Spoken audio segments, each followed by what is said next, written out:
Hey everybody, welcome to the video. So I'm breaking down the YellaWood 500 at Talladega Superspeedway. This race will take place on Sunday, October 3rd at around 2 p.m. Eastern, and I'm super excited for this race. If you guys know me and been around the channel for quite some time, you know I love superspeedways, I love short tracks, and we have a superspeedway on deck here. Plate racing, which is the most exciting racing in all of NASCAR, so I'm super pumped for it, plus it's the playoffs. It should be a good time. And if you do find this video helpful in any way possible, make sure you leave a like, subscribe to the channel if you haven't yet already. If you want to take that one step further, an official member over on Patreon. Link is down below in the description for that. We got a couple hundred people over there. We're more than happy to have you join the awesome community. And it's the beginning of the month, so it's the best time to sign up. Plus, the All Sports package will never have as much value as it does right now because we'll have 4 sports going on this month very soon, with NBA coming up later on in the month. But we have NFL, NASCAR, MLB, like I just mentioned, NBA. So if you want to join, lots of extra content over there. Spreadsheets for every sport, projections, ownership projections, optimizers. All that fun stuff can be found in the link down below. Last but not least, this video is sponsored by Prize Picks. I'm sure most of you know it is by now, but if you don't, it's daily fantasy sports simplified. Just you versus the projections. There's no sharks, 150 max contests, or salary cap restrictions or anything like that.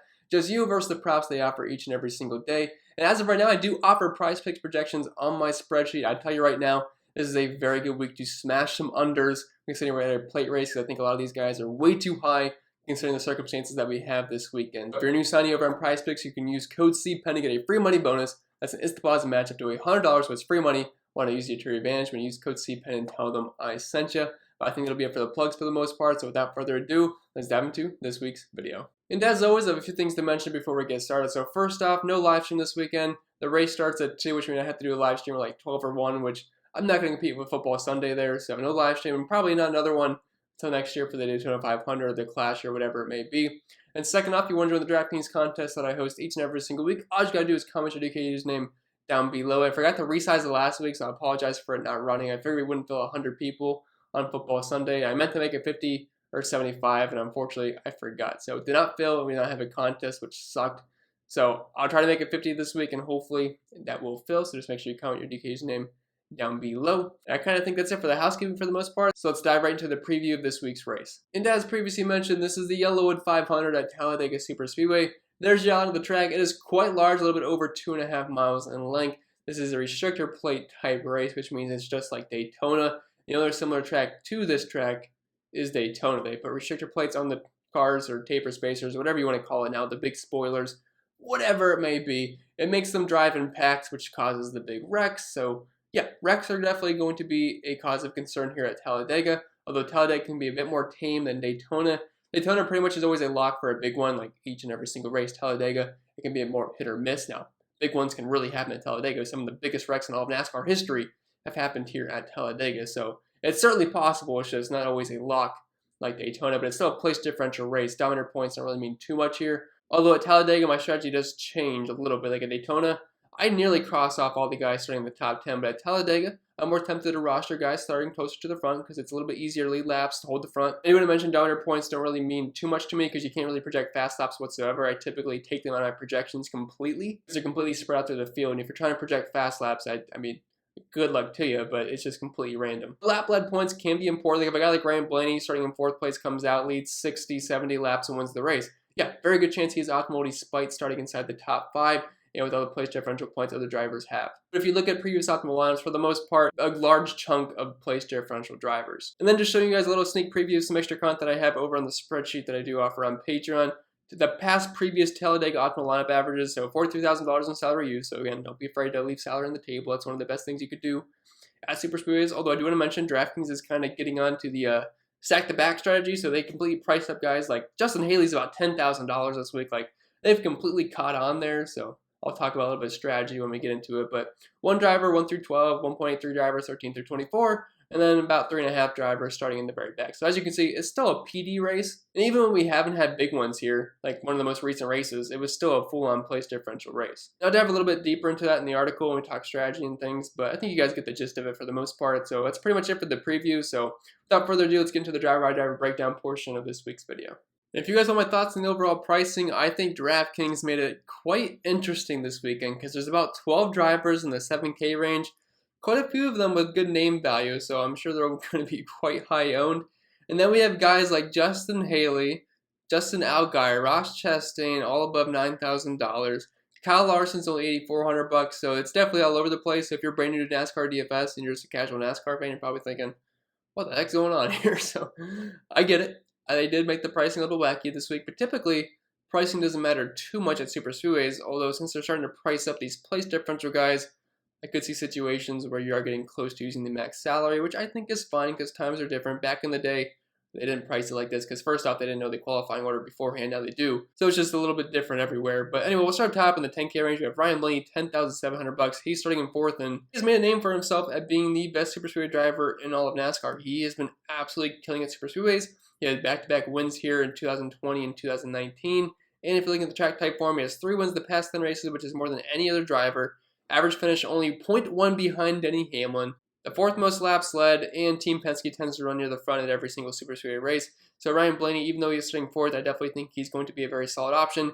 He is arguably the best driver at Talladega. I definitely want him in my GPP lineups. He is quite risky. I wouldn't play him in cash games, but in tournaments, definitely don't mind some Ryan Blaney and all the other Team Penske Fords. Denny Hamlin, 10,500 bucks. He's starting in first. I typically have a strong rule of not playing the pole sitter at super speedways. The problem is Denny Hamlin is so good at them that he could lead like 100 laps in this race and win if he does that. I would say there's a good chance he's optimal. Although I'm probably going to plan on being underweight on Hamlin just because I could see him being close to 30% owned, and I don't think there's a 30% chance that he'll be in the optimal lineup when it's all said and done. So I'd probably be a lot lower on Hamlin. He's not a full fade for me, but definitely want to plan on being underweight to the field by a good margin on Denny Hamlin this weekend. Alex Bowman, 10,200 bucks. He's starting in 11th. He's kind of in that no man's land where you don't really want to play him, but then you don't want to fade him either because starting in 11th, if he happened to win the race or come in the top 5 or top 3, there's a chance he could sneak in the optimal lineup depending on various factors, especially if he got up front and let some laps. So I think he's a fine tournament play, but I'll leave it at that. Same exact thing can be said for Kurt Busch here because there's not too much distinguishing all these drivers this weekend. Like, yes, there's some drivers that are just overall dominant at super speedways, like the Penske guys, Denny Hamlin, and a couple other drivers, but outside of that, the main factor is where you're starting. Like, I don't really care what car you're in. Like Justin Haley, he's one of the best projection plays in the entire slate. He's not even in a top-level car. I mean, he's in the 16 car, which is fine, but I think Justin Haley's a much better play than I think Denny Hamlin is this weekend. So it's mainly just due to where you're starting, to be honest. Dropping down to the 9K range, William Byron, 9,800 bucks. He's starting in 10th place. Pretty good at Talladega, to be honest. The past 2 races here, he finished 2nd and 4th. And the Hendrick cars are usually pretty good super speedways as well. Like Chase Elliott, Alex Bowman, William Byron, they can all run towards the front. Kyle Larson's kind of terrible at these, and I don't really like him that much either, especially starting as far up front as he is. I definitely see William Byron, Alex Bowman teaming up, and I guess Chase Elliott as well, and close to the front the entire race. Just going to have to hope they don't wreck out, but I could see them being very viable options. Ross Chastain, 9,600 bucks, starting in 23rd. It's kind of hard to look at his past numbers because he's always in terrible equipment, so he'd kind of ride around the back and wait to get a good finish, which he's always the guy I loved rostering for DFS purposes. Times have changed now that he's in good equipment because he can actually contend for wins. He finished 16th here earlier in the season, and he certainly has top 10 upside, so I think he's a fine tournament play, but the chalk is going to be Justin Haley here. I don't mean he's going to be like the highest owned driver in the slate, but just in terms of the 9K range and who's going to be highest owned, Justin Haley will definitely be the highest here. He's actually pretty good at super speedways. I know he finished 30th here earlier in the season, but he finished 11th last season, and if we look at the track type form, the past 6 races for him at these track types, averaging nearly 50 DraftKings points per race with an average finish of 15.7. He has a win that was rain shortened, but 2 top 10s, 4 top 15s. I know Haley's price tag is insane. I'm hoping that keeps people off him, but he's actually a pretty good play. My projections do like him quite a bit. Eric Almirola, 9,200 bucks. He's starting in 20th. He's one of the absolute best drivers at Talladega, so do not be afraid of this price point. I know he doesn't offer you the same kind of PD upside that Justin Haley and Justin Allgaier do, but Eric is very good here. He has 3 top 5s, 4 top 10s, and 5 top 15s the past 6 races here. And the only reason that doesn't say 6 top 15s is because he wrecked in last year's fall race where he finished 37th. But besides that, finishes at 15th, 3rd, 4th, 9th, and 1st. So definitely think Eric Almirola is a really strong tournament play on this slate. Justin Allgaier, 9,000 bucks, 30th and 33rd. If you just want to place differential guy, he's fine. If he avoids the wrecks, he'll definitely put up a lot of points on DraftKings. Then getting into the very GPP-ish range here, we have the 8K guys, Chase Elliott, Brad Keselowski, Kyle Larson, and Kyle Busch. All these guys are starting very close to the front, so it makes them very, very risky plays, but they'll have race-winning potential. If I had to rank them, I'd probably say Brad Keselowski, then Chase Elliott, Kyle Busch, and Kyle Larson. I just can't trust Kyle Larson at play tracks, to be honest. Looking at his recent finishes at Talladega, 40th, 39th, 24th, and 11th. He has an average finish of 28.5 here, running position of 23.8. If we're looking at the past 7 races for him at these tracks, Average running position of 20.3, average finish of 23.4, no top 5s and 2 top 10s with only 0.3 laps left. So I'm not really a big fan of Kyle Larson whatsoever this weekend. I'm hoping that very cheap price point draws people in because I feel pretty comfortable full fading Kyle Larson. I just don't see it happening on Sunday. But Keselowski, he's actually the most recent winner here at Talladega. Penske cars typically run very strong at Talladega, so he should be a force to be reckoned with. I think he's a little bit too cheap. And starting in 7th, you have a little bit of PD upside. Chase Elliott typically runs very well. Talladega is a guy that can get a front lead a lot of laps, so I do have interest in those two in tournaments. Kyle Busch, Kyle Larson, not super interested there, but I mean, if you want to throw a couple percentages on them in a 150 max contest. Then dropping down to one of the better tournament plays in the entire slate, we have Joey Logano for some reason being below $8,000 at $7,900. He is super good at Talladega. He's got the best average driver rating here, one of the best average running positions. He tends to get caught in wrecks a lot, so the average finish of 17th is definitely a bit skewed on how well he usually runs, but he has 2 top 5s, the most laps led per race. I'd be very shocked if Ryan Blaney, Joey Logano, or Brad Keselowski don't lead a lot of laps on Sunday. And starting in 8th, he's a very similar play to Brad Keselowski, but I think he's an overall better play. My projections actually have Joey Logano as the highest driver on the entire slate. Now, it's a little risky for where he's starting, but if he stays clean, he should be a top 5 contender the entire race and pick up some laps led as well, so I definitely like Joey Logano. Just know that he tends to like to wreck a lot. Just know he likes to wreck a lot, so I wouldn't play him in cash games, but he's definitely a high upside tournament play. Kevin Harvick, $7,800, starting in 9th, kind of in the same boat, not quite as good as Joey Logano, but he's a guy that can certainly contend for a top 5. Finished 4th here early in the season, but again, a lot of risk for where he's starting. Same could be said for Christopher Bell, not really much separating these guys. Martin Truex Jr. might be one of the worst plate racers in all of NASCAR. Like, the guy just cannot buy good finishes at these. Looking at his recent finishes at Talladega, 31st, 23rd, 23rd, 26th, 20th, and 23rd. In the past 10 races at Super Speedways, averaging 9.7 DraftKings points per race with an average finish outside the top 23 with 1 top 15 finish. I'd feel pretty comfortable not having much, if any, of a Truex. Ryan Newman, $7,500, starting in 25th. One of the better plate racers in these series, average finish of 14.3, 3 top 5s, 6 top 10s, and 7 top 15s the past 10 races. Also recent finishes at Talladega, 13th, 6th, 24th, and 2nd, 7th, and 25th. So Newman starting in 25th, definitely a very viable option. Chris Busch is another good plate racer. He's usually able to pick up some good finishes, starting in 24th. I prefer him at Daytona, but he's still fine at Talladega, and he tends to run pretty well here. Like I said, better at Daytona, but he has an average finish of 16.1 the past 10 plate races with 4 top 10s and 6 top 20s. So I think he's a nice pivot off of what should be a pretty chalky Ryan Newman and a pretty chalky Landon Castle. $7,200, he's starting dead last, so there's a zero downside here. He cannot score you negative points unlike any other driver. The problem is if there's not a ton of wrecks, I don't think Castle is going to want to be in the winning lineup, although he can certainly contend for a top 30. But if there's a lot of wrecks, there's a very good chance Landon Castle will be in the optimal lineup. So I assume he'll be one of the higher-end drivers in the entire slate.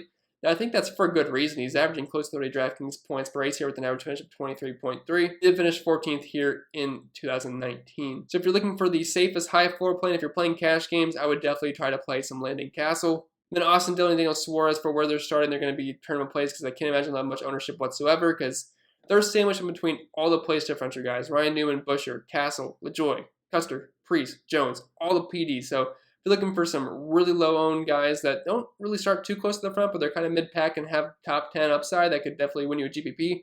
Austin Dillon and Daniel Suarez, both in the same boat. Plus, Austin Dillon's a very good plate racer.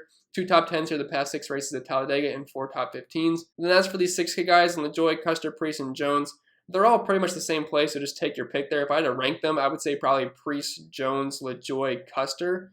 But all actually have some pretty strong numbers at Talladega. Priest averaging 52 DraftKings points per race here, LaJoie nearly 40, Reddick close to 50, Eric Jones around 35. Eric Jones was actually running very well here early in the season. Honestly, could have won the race. Ended up finishing 27th as he was like the one car that happened to wreck at the very end, which sucked because I was way overweight on him. But he's had 2 top 5s and 3 top 10s recently. And yes, I know he's in a worse car now, but it doesn't really matter at Super Speedway. He will be just fine. Tyler Reddick, kind of in the same boat as Austin Dillon and Daniel Suarez. Same for MDB. Although MDB is pretty much in a Penske car, and we know how well they run at these kind of tracks, and he did finish 5th here earlier in the season, so I think MDB's fine in tournaments as a pivot off of all these chalky PD drivers. Michael McDowell is a lot better at Daytona than he is at Talladega, but he still has 2 top 5 finishes here recently, and he did finish 3rd earlier in the season. And Ricky Stenhouse, $6,000, starting in 21st. I'm honestly surprised he's this cheap because when Ricky Stenhouse does not wreck at a plate race, he's typically one of the best drivers in the entire field. And if you're looking at his recent finishes at Dega, yes, he wrecks a lot, 33rd, 38th, and 25th, but when he's not wrecking 2nd, 9th, and 3rd, he's also no stranger of getting in front leading laps as well. He's very aggressive, so you gotta be careful, but So that's at 6,000 bucks. I think is one of the better tournament plays on the entire slate. And if you need value in your lineup, he is pretty cheap. Then Bubba Wallace, 5,900 bucks. He's really cheap, starting in 19th.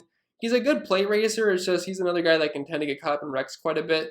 But the upside is certainly there for him, especially in the 23 car. So I don't hate him as a tournament play. I think he's in a very similar boat. Austin Dillon, Daniel Suarez, and Tyler Reddick and MDB. Anthony Alfredo starting in 30th. He finished 12th here early in the season. I think he's a fine play. He's got top 20 upside. Don't mind Pasta Boy. Chase Briscoe starting in 17th, kind of in a similar boat to the other guys we talked about that are starting in the teens with Austin Dillon, Daniel Suarez. He finished 11th here early in the season. I can't really hate on Chase Briscoe too much. David Starr starting in 39th. He's in the terrible 66 car, but he still finished 28th at the most recent plate race, so I guess he's not a terrible play if there's a ton of wrecks. It just feels really gross playing David Starr, but he does have a decently high floor. Smithley, if there's a lot of wrecks, he'll be viable. Same goes for Ware, Gates, McLeod, Blicky, and Houff. I'm not going to go super heavy on these guys, and I typically go lower on those guys at Talladega than I do Daytona. So I'm not going to go, I probably wouldn't go over 5 to 10% exposure on the guys in the very back. Unless you are full on board thinking this is going to be an absolute wreck fest, then yeah, I'd bump those up a little bit. But if there's not a ton of wrecks, especially early on, not in the last lap, probably be pretty disappointed, especially if they happen to lose the draft. But with that being said, guys, I think that's pretty much it for the video. So if you made it all the way through, please let me know. I hope you did find it helpful. And if you did, make sure to leave a like, subscribe to the channel if you haven't yet already. If you want to take that one step further, become an official member over on Patreon. Link is down below in the description for that. And since it's the beginning of the month, it is the best time to sign up. We have 4 sports going on very soon with basketball coming up. NASCAR, NFL, baseball. We got the playoffs going on. And I do a lot of extra content over there. Articles for NASCAR, prize picks, projections, my ownership projections, my optimizer, all that fun stuff. Link can be found down below. And we have an awesome Discord community, which a lot of people do rant and rave about. So come join if you do want to hang out. And don't forget, this video was sponsored by Prize Picks, just you versus the projections. And as of right now, if you're new signing over there, you get a free money bonus up to $100 when you use code CPEN and tell them I sent you. I think it'll be it. I will stop rambling, and I'll see you guys in the next video.